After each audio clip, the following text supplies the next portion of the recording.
semua lagi dengan podcast Malam Minggu bareng gue Adriano Kalbi. Kali ini gue nggak membahas masih current news sih, tapi gue lagi membahas ketakutan terdalam gue. Karena kayaknya emang podcastnya jadi podcast konspirasi aja.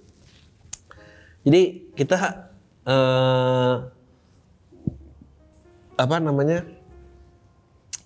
gara-gara gue ngeliat Sri Lanka, anjing semua orang demo sampai ke istana presiden. Yang lucu tuh itu apa? Semua berenang di kolam berenangnya istana presiden, ya ampun. Air tadinya biru, coklat semua, saking kasihan itu. Gue tuh takut sama lihat negara bangkrut karena di tengah-tengah kita sibuk mikirin, oh passion gue apa? Oh ini jangan-jangan mental health. Siapa gue sebenarnya? Bisa diterima gak sih gue dalam hidup ini? Gue punya fungsi apa? Gue punya karya yang ingin dilihat. Lalala. Itu gak akan kelihatan kalau negara lu bangkrut. Jadi ada fondasi-fondasi kehidupan yang memang harus ditata. Ini bukan cuma tentang keinginan hati lu doang. Nah melihat Sri Lanka seperti itu, apalah artinya passion lu? Mau jadi YouTuber kalau negara lu bangkrut? Atau tiba-tiba dilanda perang seperti Rusia dan Ukraina, apalah yang terjadi kalau negara lu bangkrut atau dalam perang. Gue tuh jadi concern gara-gara, dan gue udah gak tahu gimana harus bersikap. Karena kayaknya semua profesi ingin melucu, tapi pelawak pengen bener gitu. Jadi ini tuh tidak ada kompetensinya sebetulnya dua-duanya. Mantan pemimpin negara bilang, ngapain sih ibu-ibu sibuk mencari minyak goreng. Emang kerjaannya cuma goreng doang. Anjing, itu sebetulnya kan format joke. Tapi Anda tuh pekerjaannya apa? Kenapa jadi ngejok gitu? Kemarin apalagi tuh yang buat jangan cari ini kayak, pokoknya banyak lah tukang bakso, whatever apa itu. Lalu tiba-tiba pilar kebenaran ada di komedian, ya ampun. Gue sih gak percaya. Gue mengakui tidak punya kapabilitasnya. Gue bahkan sering banget mengutarakan konten-konten, jangan contoh gue, jangan lihat sosial media, jangan menyamakan kehidupan karena kalian capek nanti. Zelensky yang presiden Kroasia tuh. Menurut lu dia punya kapabilitasnya? Wah biasalah kelihatan. Oh ya ini di barisan paling depan lagi perang, itu gimmick dia kalau dalam peperangan gak mungkin presiden ditaruh paling depan, mati tuh. Catur aja gak begitu susunannya. Emang lu lihat rajanya di depan? Kagak, rajanya di belakang. Dan itu ada hal gila yang terjadi di tengah-tengah perang. Tiba-tiba dia cuti untuk pemotretan majalah Vogue. Karena apa? Karena dia tuh seleb lu suruh mimpin negara lo, ya Allah. Udah gila dia gak punya kapabilitas. Itu tuh pelawak beneran deh. Pelawak yang gak ada yang bilangin, mungkin karena teman-teman pelawak lainnya juga udah gak dianggap kali sama dia. Dibilangin, lu gak mau ngelucu aja ya, joke lu tuh jelek tau, banyakan pesannya daripada lucunya. Itu mah namanya nasehat, bukan lawakan, anjing lah. Joke gak kayak gitu, itu benar, itu harus disadari gitu. Gue gak ngerti sih, ini kegilaan sih dalam dunia ini. Anjing, gue tuh kesel banget tuh, semua profesi pengen lucu tapi yang pelawak pengen bener. Gimana sih ini cerita? Gak mau balik di ranahnya masing-masing aja ya? Ntar nih negara dipimpin sama orang enggak loh.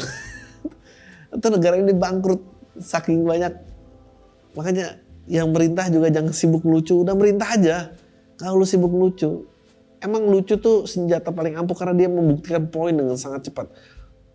Tapi dalam membuktikan poin aja belum tentu poin itu bener. Poin itu buat ngelucu gitu. Aduh. Governing sama pointing out fakta lucu itu dua hal yang sangat jauh banget. Anjing, masa kayak gini harus dibikin konten edukasi sih? Gue gila lama-lama kayak gini. Takut gue. Kenapa gue nyebut itu? Karena kalau semuanya ngelawak-ngelawak di atas, hancur negara ini. Banyak ancaman kayak entah lo dari tergantungan ekonomi atau dari memelihara oknum-oknum yang berbendera SARA. Ini yang terjadi juga dengan Iran gitu. Ada sebuah kelompok yang selalu dibiayai. Jadi misalnya A lawan B menang, A menang, habis itu B nggak suka, B itu dia ngasih makan nih orang-orang si penggerak-penggerak SARA ini. Nah, habis itu B menang. Nah, lalu kepentingannya dia tuh nggak dibela juga. Lalu dia dimanfaatkan sama A karena dia menurut gue kelompok-kelompok itu dia akan ikut sama siapa aja yang biayain, yakin gue. Abis itu A menang, dia dikecewakan sekali lagi. Tapi nih anjing makin gede nih, kerangkengnya kuat nggak nih buat nahannya? Suatu waktu anjingnya akan kuat jebol kandangnya sendiri, dan itulah yang terjadi di Iran. Dan gue takut negara gue kayak gitu beneran. Ini dikasih makan, ini bisa dikendaliin gak sih gitu? Karena gue sulitnya dengan demokrasi adalah itu bukan kualitas tapi kuantitas aja yang dicari dan gak tahu ya buat apa gitu. Nah ini gue mau bacain kayak negara bangkrut. Nah pandemi, perang Rusia dan Ukraina. Waktu dulu Trump itu keren banget, dia tuh udah nunjuk Jerman. Tapi karena Trump yang ngomong, gue tuh sekarang lihat kayaknya Trump gak sejelek itu. Kayaknya Obama juga gak sebagus itu. Joe Biden juga, ya Allah, gue kalau ngeliat Joe Biden dia kayak orang udah tua lupa-lupa gitu disuruh mimpin negara, ya Allah. Nah, Trump tuh udah bilang sama Jerman, gak bisa yang namanya resource itu cuma mengandalkan satu source doang. Nanti ntar lo akan diperbudak, dan bener dipelintir. Lo tuh harus yang berhasil tuh negara mana? Jadi dia supplier minyak buminya itu dari berbagai macam cabang. Jadi ya ini lebih mahal ya, gue lari ke sini. Jadi agenda negaranya nggak dikendalikan. Ini kan ceritanya waktu tadinya Ukraina punya presiden yang lebih ke kiri, ke Ukraina. Amerika nggak suka, dinaikin lah si stand up comedian jadi lebih kanan. Jadi lebih pihak Amerika. Ya, jadi lebih kanan, betul. Jadi lebih kanan. Nah terus dinaikin ke Amerika. Nah terus dia tuh Rusia mendeteksi kayak ini banyak kong kali sama Jerman, gue nggak suka nih gitu. Macam mana langsung ya udah, gue putus aja biar mati deh tuh Jerman. Jadi berantem ini semua. Jerman mas, enggak, gue nggak mempengaruhi neo-Nazi ke dia. Ya repot banget. Ada joke orang bagus banget tuh. Dia bilang gini, ini joke nih kan. Dia bilang gini, kenapa harus dinamai neo-Nazi? Karena kalau lihat dari umur lu, gue sih udah tahu pasti lu bukan original Nazi. Anjing lucu banget. Dan gue yakin nih, perjalanan karir si stand up comedian itu sama tuh, mulai kritik pemerintah, lalu muatannya banyak, dia merasa kayak gua nih dalam kebenaran gitu. Dia udah lupa tugas utamanya adalah ngelucu. Abis itu didomplengin orang, ini sekarang dia masih pengen terkenal juga, ngapain dia foto Vogue lagi perang gitu, anjir. Anyway, pandemi melanda. Oke, negara bangkrut. Efek pandemi yang melanda memberikan efek ekonomi dunia jadi kacau. Diperparah dengan perangan Rusia dan Ukraina. Iya, kenapa Rusia tuh waktu itu nggak boleh bikin perang sama Ukraina? Karena Rusia tuh dia megang power, dia megang minyak bumi banyak banget, dan orang semua negara-negara tuh pada kesana. Sanksi yang diberikan Amerika Serikat dan sekutu Rusia membuat harga minyak mentah melambung. Begitu juga dengan gas alam dan batu bara. Krisis energi pun melanda yang membuat inflasi semakin meninggi. Akibat situasi tersebut, Bank Dunia pun sempat memberikan peringatan kepada jumlah negara yang seperti berpotensi mengalami kebangkrutan, seperti Sri Lanka. Ya Allah. Oke. Berikut daftar 25 negara yang terancam bangkrut.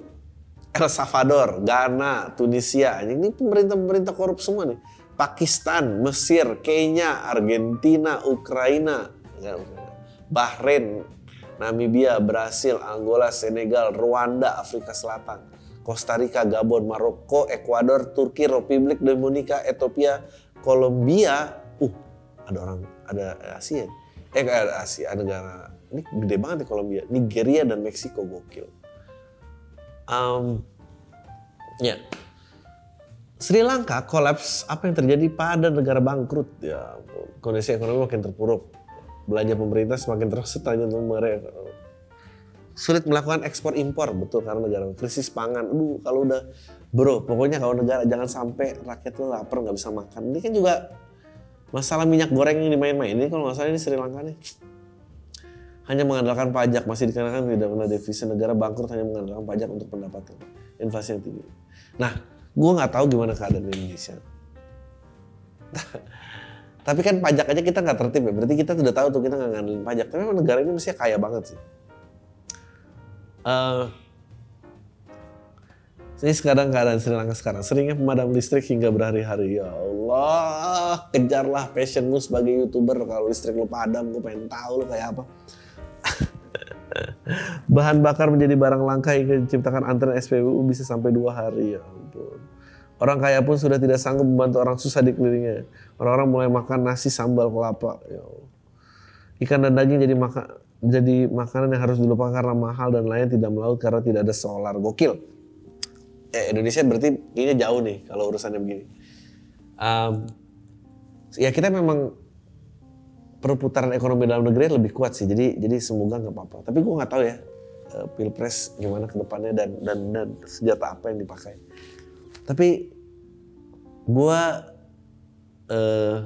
takut gue tiap ada isu-isu yang pecah belah bangsa terus yang ngerasa progresif cuma sibuk goblok-goblokin yang konservatif. Men, lu memicu peperangan, men, jangan, men.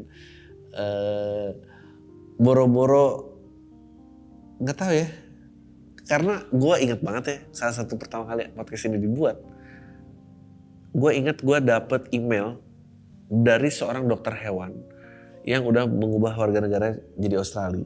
Dia kawin sama warga lokal, punya anak 3, salah satu anaknya juga ada di Indonesia, pejabat tinggi di startup. Dia cerita sama gue bahwa dulu saya kira Indonesia tuh gak akan survive sebagai negara. Ya sedih banget. Makanya saya pindah. Saya gak nyangka katanya bisa seperti ini. Dan itu belum lama. It was 1965. 1965 was like berapa tahun yang lalu? Ya 50 tahun yang lalu. Udah lebih ya? Ya 60 tahun yang lalu, hampir 60 tahun yang lalu. 60 tahun yang lalu tuh belum lama loh. Kita pernah ngalamin 100 perak jadi 1, pas 1000 jadi 1. Lu kalau ngalamin itu lagi sekarang nangis darah lu.